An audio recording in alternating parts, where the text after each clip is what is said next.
Cabinet മന്ത്രിക്ക് 16 personal സ്റ്റാഫാണ് maximum ഉള്ളത്, കേന്ദ്ര ക്യാബിനറ്റ് മന്ത്രിക്ക്. അപ്പോൾ പിന്നെ ഒരു സംസ്ഥാന മന്ത്രിക്ക് എന്തിനാണ് 30 മുതൽ പേഴ്സണൽ സ്റ്റാഫ്? എനിക്ക് തോന്നുന്നു ശ്രീ വി ഡി സതീശൻ പ്രതിപക്ഷ നേതാവായിരുന്ന സമയത്ത് അദ്ദേഹത്തിന് 20 ഉണ്ടായിരുന്നുള്ളൂ എന്നാണ് എൻ്റെ ഒരു ധാരണ. എനിക്ക് I am not very sure കേട്ടോ. എന്തായാലും അങ്ങനെയാണ് എനിക്കൊരു ധാരണ. എന്തായാലും 15നും 20നും ഇടയ്ക്ക് നിർത്തണമെന്നാണ് നമ്മൾ പറയേണ്ടത്, നമ്മൾ സമൂഹം ആവശ്യപ്പെടേണ്ടത്. കാരണം ഖജനാവ് കാലിയായതിന് ഇവരെല്ലാവരും തന്നെ ഉത്തരവാദികളാണ്. ഇതുപോലെ പിന്നെ കർശന യാതൊരു നീതിയുക്തിയും ഇല്ലാതെ തന്നെ ചെലവഴിച്ചുകൊണ്ട് നടക്കുന്നവരൊക്കെ. അപ്പോൾ 15 മുതൽ 20 വരെ എന്ന് വയ്ക്കുന്നതിൽ വലിയ അപകടം ഉണ്ടെന്ന് തോന്നുന്നില്ല. അതിൽ നിർത്തണം ഈ പേഴ്സണൽ സ്റ്റാഫിൻ്റെ എണ്ണം. അതാ 30 വരെ. 33 ഉണ്ടായിരുന്നു എന്നാണ് എനിക്ക് തോന്നുന്നത് മുഖ്യമന്ത്രിക്ക് കഴിഞ്ഞ നമ്മുടെ ഇപ്പോൾ പിണറായി വിജയന്. അപ്പോൾ ഈ ആനുകൂല്യം മാത്രമല്ല മാഡം, ഇത് കഴിഞ്ഞാൽ 2 വർഷം ഒരു ദിവസവും ജോലി ചെയ്ത് കഴിഞ്ഞാൽ അവർക്ക് പെൻഷനാണ് ആജീവനാന്ത. അത് തന്നെ, ആജീവനാന്ത പെൻഷനാണ്. അപ്പോൾ അതിൽ മാറ്റം വരുത്തണമെന്ന് നമ്മൾ പറയണ്ട, പോട്ടെ.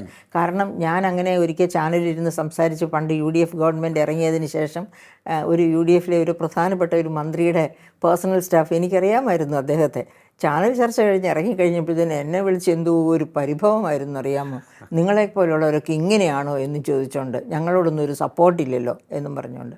അപ്പോൾ ഞാൻ പറഞ്ഞു, എനിക്ക് നിങ്ങളെ മാത്രം സപ്പോർട്ട് ചെയ്താൽ പോരാ, ഞാൻ ഈ നാട്ടിലെ ജനങ്ങളെ എല്ലാം സപ്പോർട്ട് ചെയ്യണം. ഞാൻ പറയാറുണ്ടല്ലോ, ശമ്പള പരിഷ്കരണം 10 വർഷമാക്കണം. അത് എന്നെ സപ്പോർട്ട് ചെയ്യാത്തതുകൊണ്ടല്ലേ? അല്ലെങ്കിൽ ഞാൻ എന്നെ സപ്പോർട്ട് ചെയ്യുന്ന ആളുടെ 5 വർഷത്തിൽ ശമ്പള പരിഷ്കരണം വേണമെന്നല്ലേ ബഹളം വെക്കേണ്ടത്? ശമ്പള പരിഷ്കരണം മറ്റൊരു വിഷയമാണ്, വലിയൊരു വിഷയമാണ്. കാരണം നമ്മുടെ നാടിൻ്റെ ചെലവിൻ്റെ വലിയൊരു ഭാഗം പോകുന്നത് ശമ്പളം കൊടുക്കാനും പെൻഷൻ കൊടുക്കാനൊക്കെയാണ്, അല്ലേ? അതെ. അപ്പോൾ ആ ഒരു വിഷയത്തിൽ ഏതെങ്കിലും തരത്തിൽ നമുക്ക് നിയന്ത്രണം കൊണ്ടുവരാൻ സാധിക്കുമല്ലോ. ഗവൺമെൻറ് വിചാരിച്ചാൽ എന്താ നിയന്ത്രണം? കാരണം ഈ ഗവൺമെൻറ് സർവൻസിനെ എന്തിനാണ് വെച്ചിരിക്കുന്നത്? ഗവൺമെൻറ് എന്തിനാണ് വരുന്നത്? ജനക്ഷേമകരമായ പ്രവർത്തനം നടത്താനാണ് ഗവൺമെൻറ്റിനെ ജനങ്ങൾ തിരഞ്ഞെടുത്തയക്കുന്നത്. ആ ഗവൺമെൻറ് ജനക്ഷേമകരമായുള്ള കർമ്മങ്ങൾ ചെയ്യുന്നതിന് വേണ്ടിയാണ് ഒരു വലിയ ഓഫീസ് സിസ്റ്റം ഉള്ളത്. അപ്പോൾ ഈ ഓഫീസുകാരുടെ, അതായത് ഈ ഓഫീസിൽ വർക്ക് ചെയ്യുന്ന വർക്കേഴ്സിൻ്റെ പിന്നെ ഗവൺമെൻറ് സർവൻസിൻ്റെ ക്ഷേമം, അവരുടെ ക്ഷേമം നോക്കണം, തീർച്ചയായിട്ടും നോക്കണം. ആ ക്ഷേമം നോക്കുന്നതിനോടൊപ്പം തന്നെ അവരുടെ ഉത്തരവാദിത്വം ജനക്ഷേമം ഉറപ്പുവരുത്തുകയാണ്. അപ്പോൾ ജനക്ഷേമത്തിന് പ്രശ്നം ഉണ്ടാകത്തക്ക രീതിയിൽ ഈ കിട്ടുന്നത് വരുമാനമായിട്ട്, അതും ജനങ്ങളുടെ അടുത്ത് നിന്നാണ് ഈ വരുമാനം വരുന്നത്. നികുതി വരുമാനമാകട്ടെ, നികുതിയേതര വരുമാനമാകട്ടെ, പിന്നെ ഡെവല്യൂഷൻ ഫ്രം ദ സെൻറ്റർ, അതാണല്ലോ നമുക്ക് വരുമാന മാർഗ്ഗങ്ങൾ. കേന്ദ്രവിഹിതം എന്ന് പറയുന്നത് തന്നെ എല്ലാവരും വിചാരിച്ചിട്ടുണ്ട് കേന്ദ്രം എന്തോ നമുക്ക് സഹായം ഇറക്കി തരിക എന്ന്. അല്ല, കേന്ദ്രം ഇൻകം ടാക്സ് മുഴുവനും, corporate income tax, central excise, customs, ഈ 4 പ്രധാനപ്പെട്ട വരുമാന മാർഗ്ഗങ്ങൾ കേന്ദ്രമാണ് പൂൾ ചെയ്യുന്നത്. അതാണ് സെൻട്രൽ പൂൾ എന്ന് പറയുന്നത്. പിന്നെ ചെറിയ ഒക്കെ ഉണ്ട്. ഇത് കൂടാതെ ഓവർ ആൻഡ് അബവ് ഇത് 4ഉമാണ് പ്രധാനമായിട്ടും ഈ ഡെവല്യൂഷൻ വഴി സംസ്ഥാനങ്ങളിലേക്ക് കൊടുക്കുന്നത്. അത് സംസ്ഥാനങ്ങൾക്ക് അർഹതപ്പെട്ടതാണ്. അത് എന്തോന്ന് ഒരു ദാനം തരുന്നു എന്ന് ഒരു ഗവൺമെൻറ്, സെൻട്രൽ ഗവൺമെൻറ് പറയേണ്ട കാര്യമില്ല.